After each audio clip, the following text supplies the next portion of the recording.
श्री स्वामी समर्थ. नमस्कार मंडळी. 29 मार्च रोजी शनी अमावस्या आलेली आहे. आपल्या सर्वांना माहीत आहे शनी अमावस्येचा दिवस हा महत्त्वाचा असतो. म्हणजे सोमवती अमावस्या असेल किंवा शनी अमावस्या असेल, या दोनही अमावस्या तिथी या खूप महत्त्वाच्या मानल्या जातात. तसेही आपल्या हिंदू धर्मामध्ये अमावस्येला महत्त्व आहेच. पण जेव्हा अमावस्या शनिवारच्या दिवशी येते त्या दिवशी ती शनी अमावस्या बनत असते आणि शनिदेवाची श्रद्धेने आणि भक्तिभावाने जर तुम्ही पूजा केली तर जीवनातील सर्व संकटांपासून आपल्याला मुक्ती मिळते. जो कोणी या दिवशी शनिदेवाची पूजा करतो त्याला त्यांचे आशीर्वाद प्राप्त होतात. या दिवशी शनिदेवाच्या पूजेबरोबरच संपत्ती आणि धन आणि आरोग्य तुम्हाला लाभते असे म्हणतात. तर मग शनिवारच्या दिवशी शनी अमावस्या आलेली आहे, तर मग आपल्या कोणते कोणते उपाय करायचे आहे हे आजच्या व्हिडिओमध्ये मी तुम्हाला सांगणार आहे. याच्यामध्ये एक अत्यंत प्रभावी असा नारळाचा उपाय आहे. तो जर तुम्ही प्रत्येक अमावस्येला करत असाल तर त्याचा फायदा तुम्हाला समजतच असेल. पण जर तुम्ही करत नसाल तर करायला सुरुवात करा. कारण या शनी अमावस्येपासून जर तुम्ही हा नारळाचा उपाय करायला सुरुवात केली तर कोणत्याही प्रकारची घरामध्ये नजरबाधा, वाईट शक्ती, इडापिडा येणार नाही किंवा कुणालाही कोणत्याही गोष्टींचा, तुमच्या घरातील एखादी व्यक्ती सतत आजारी असेल, आजारपण असेल, घरामध्ये कोणतेही काम व्यवस्थित होत नसेल, कोणतेही काम करायला घेतलं की त्याच्यामध्ये अडथळे अडचणी येत असतील, तर अशा वेळी तुम्ही जर हा उपाय शनी अमावस्येच्या दिवशी करत असाल तर नक्कीच त्याचा खूप चांगला फायदा तुमच्या घराला होऊ शकतो, कुटुंबाला होऊ शकतो. तुम्हाला हा उपाय जाणून घेण्यासाठी व्हिडिओ शेवटपर्यंत बघायचा आहे. त्याचबरोबर भरपूर असे उपाय जे आहेत ते सांगणार आहे जे तुम्ही शनिवारच्या दिवशी करू शकता, शनी अमावस्येला करू शकता. बघा, शनिदेवांची कृपादृष्टी मिळवण्याकरता पूजा करणं फार महत्त्वाचं असतं. शनी अमावस्येच्या दिवशी काही विशेष उपाय जर केले तर शनिदोष आणि पितृदोषांपासून मुक्ती मिळत असते.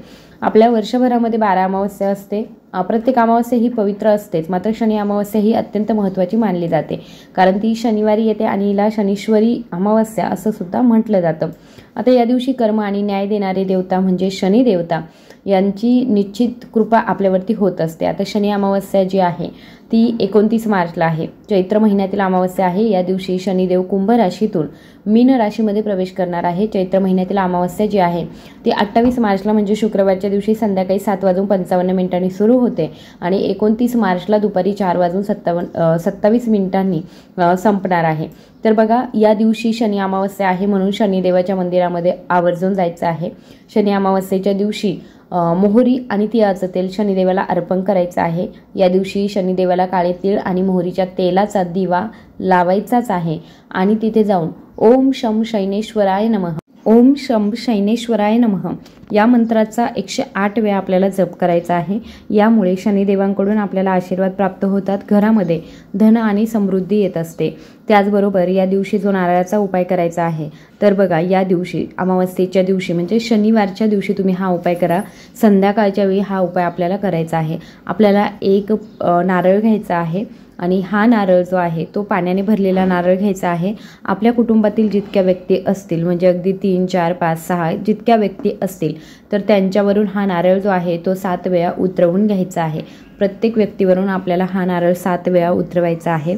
आपल्या मुख्यद्वारामध्ये जायचं आहे आणि आपल्या मुख्यद्वारावरून सुद्धा 7 वेळा हा नारळ जो आहे तो उतरवायचा आणि आपल्या मुख्यद्वारामध्येच हा नारळ जो आहे तो फोडायचा आहे. हा फोडत असताना लक्षात ठेवा कुणालाही इजा होणार नाही याची आपल्याला काळजी घ्यायची आहे. संध्याकाळी 6 वाजल्यापासून तर अगदी रात्री 9-10 वाजेपर्यंत तुम्ही हा उपाय करू शकता. हा नारळ फोडल्यानंतर तो आपल्याला खायचा नाही आहे. मेन गोष्ट लक्षात घ्या की हा नारळ आपल्याला खायचा नाही.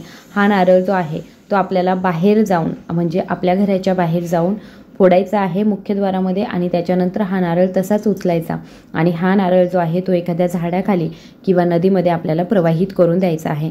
याने काय होतं, घरातील इडापिडा, नजरबाधा दूर होते. प्रत्येक गोष्टीमध्ये आपल्याला यश मिळत जातं, प्रत्येक कामामध्ये आपल्याला यश मिळत जातं. शनी अमावस्येचा दिवस आहे. या दिवशी हे काम आवर्जून करा. त्याचबरोबर या दिवशी बघा, तुम्हाला पिंपळाच्या झाडाला जल अर्पण करायचं आहे. आता शनी अमावस्येच्या दिवशी पिंपळाच्या झाडाला जल अर्पण केल्याने नक्की काय होतं, तर पिंपळाच्या झाडामध्ये माता लक्ष्मी, भगवान विष्णू यांचे आशीर्वाद प्राप्त होत असतात. ते पिंपळाच्या झाडावरती ते असतात, म्हणजे विराजमान असतात आणि त्याच्यामुळे आपण पिंपळाचं जे झाड आहे त्याची पूजा या दिवशी आवर्जून करायची आहे. अमावस्येच्या दिवशी कोणतीही अमावस्या असू देत आपण त्या पिंपळाच्या वृक्षाची पूजा केली पाहिजे आणि त्यातल्या त्यात ही शनी अमावस्या आहे. शनिवारच्या दिवशी तर पिंपळाच्या वृक्षाची पूजा करण्याला विशेष महत्त्व आहे. त्याच्यामुळे आपण या दिवशी आवर्जून पूजा करायची आहे.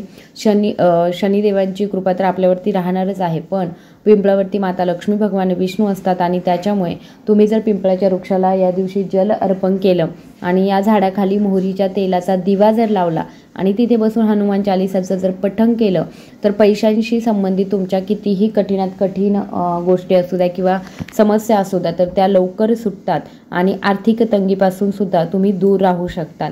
त्याच्यानंतर पुढचा जो उपाय आहे तो म्हणजे घोड्याच्या नालीचा उपाय. बरेच उपाय जे आहेत घोड्याच्या नालीचे ते बरेच लोक करत असतात. याचा प्रभाव देखील खूप शक्तिशाली असल्याचं पाहायला मिळतं. शनी अमावस्येच्या दिवशी घराच्या किंवा मग तुमचं एखादं दुकान असेल, ऑफिस असेल, एखादा बिझनेस असेल छोटा मोठा कोणताही, तर त्या ठिकाणी मुख्य दरवाजावरती घोड्याची नाळ तुम्ही या दिवशी लावू शकता. असं केलं तर तुमची आर्थिक स्थिती मजबूत होण्यास मदत होते. त्याचबरोबर या दिवशी म्हणजे शनी अमावस्येच्या दिवशी काळे तीळ, उडीद डाळ, लोखंडाच्या वस्तू ज्या आहेत त्या दान कराव्यात. गूळ किंवा पिठाचे छोटे गोळे करून ते तुम्ही मुंग्यांना खायला देऊ शकता, माशांना खायला देऊ शकता. असं जर केलं तर देवी लक्ष्मीची कृपा तुमच्यावरती कायम राहते. शनी दोषापासून तुम्हाला मुक्ती मिळते. संपत्तीमध्ये सुद्धा वाढ होत असते. त्याचबरोबर हा जो दिवस आहे तो पितरांना समर्पित असतो. त्याच्यामुळे पितरांची सेवा करणं सुद्धा फार महत्त्वाचं आहे. म्हणून आपल्याला आपल्या घराच्या दक्षिण दिशेला या दिवशी तर्पण करायचं आहे. सकाळी उठल्या उठल्या तुम्ही तर्पण करू शकता आणि संध्याकाळच्या वेळी आपले पितृ जे आहेत, आपले पूर्वज जे आहेत, तर त्यांच्यासाठी आपल्याला दक्षिण दिशेला एक दिवा लावायचा आहे. हा दिवा लावत असताना तुम्ही तो चौमुखी दिवा लावू शकता. म्हणजे कणिक मळायची आहे, त्याच्यामध्ये मीठ घालायचं नाही, तर त्याऐवजी तुम्हाला थोडीशी हळद घालायची आहे. चौमुखी दिवा तयार करायचा आहे. या दिव्यामध्ये तुम्हाला मोहरीचं तेल घालायचं आहे आणि जे काळे तीळ आहेत ते टाकायचे आहे आणि असा दिवा जो आहे तो आपल्याला प्रज्वलित करायचा आहे. हा दिवा आपल्याला आपल्या घराच्या दक्षिण दिशेला ठेवायचा आहे आणि हा दिवा ठेवत असताना बघा त्याला आसन द्यायचं आहे, त्याला हळद कुंकू अर्पण करायचं आहे आणि आपल्या पूर्वजांचं स्मरण करत करत आपल्याला ओम पितृदेवताय नमः, ओम पितृदेवताय नमः या मंत्राचा जप करायचा आहे. त्याचबरोबर आपल्याला आपल्या पितरांचं स्मरण करायचं आहे आणि असा दिवा जो आहे तो संध्याकाळच्या वेळी आपल्याला आपल्या घराच्या दक्षिण दिशेला लावायचा आहे. याच्यामुळे आपले पितृ जे आहेत, आपले पूर्वज जे आहेत, तर ते आपल्यावरती प्रसन्न होतात आणि आपल्याला भरभरून आशीर्वाद देतात. त्याच्यामुळे आपण सर्वांनी आवर्जून हा उपाय जो आहे तो करायचाच आहे. त्याचबरोबर जिथे आपला पाण्याचा साठा असतो, आता तुम्ही जर गावाकडे राहत असाल, तुमच्याकडे विहीर असेल किंवा आता काही लोक जे आहे ते फ्लॅट सिस्टममध्ये राहतात, आपल्याकडे कुठे पाण्याचा साठा नसतो, तर मग तो पाण्याचा साठा म्हणून तुम्ही जिथे माठ भरता किंवा आपल्या घरामध्ये जे आपलं फिल्टर वगैरे असतं तर तिथे तुम्हाला एक दिवा लावायचा आहे. कारण आपल्या पितरांचा जो वास आहे तो तिथे सुद्धा असतो. आपले पितर जे आहे तर ते त्या ठिकाणी सुद्धा असतात, म्हणून तिथे एक दिवा तुम्हाला लावायचा आहे. किंवा मग पाण्याची टाकी जर असेल तुमच्या आजूबाजूला, घराच्या आजूबाजूला पाण्याची टाकी, तर तिथे सुद्धा तुम्ही दिवा लावू शकता. नदीच्या ठिकाणी, तलावावरती सुद्धा आपण पूर्वजांच्या नावे दिवा जो आहे तो लावू शकतो. अमावस्येच्या दिवशी हे आवर्जून करावं, कारण याच्यामुळे आपले पितृ जे आहेत ते तृप्त होतात आणि आपल्या घराचे पितृदोषसुद्धा नष्ट होतात. त्याचबरोबर आपला मुख्यद्वार असतो. सकाळी उठल्या उठल्या, अमावस्येच्या दिवशी सकाळी उठल्या उठल्या एक तांब्याभर पाणी जे आहे ते आपल्या मुख्यद्वारावरती रोज शिंपडायचं आहे. याच्यामुळे सुद्धा आपले पितृ जे आहे ते प्रसन्न होतात, आपल्याला भरभरून आशीर्वाद देतात आणि आपले पितृदोष लवकर संपण्यास मदत होते. आय होप ही माहिती तुम्हाला आवडली असेल तर नक्की जास्तीत जास्त व्यक्तींपर्यंत शेअर करा. चॅनलवर नवीन आला असाल तर चॅनलला सबस्क्राईब करा. धन्यवाद.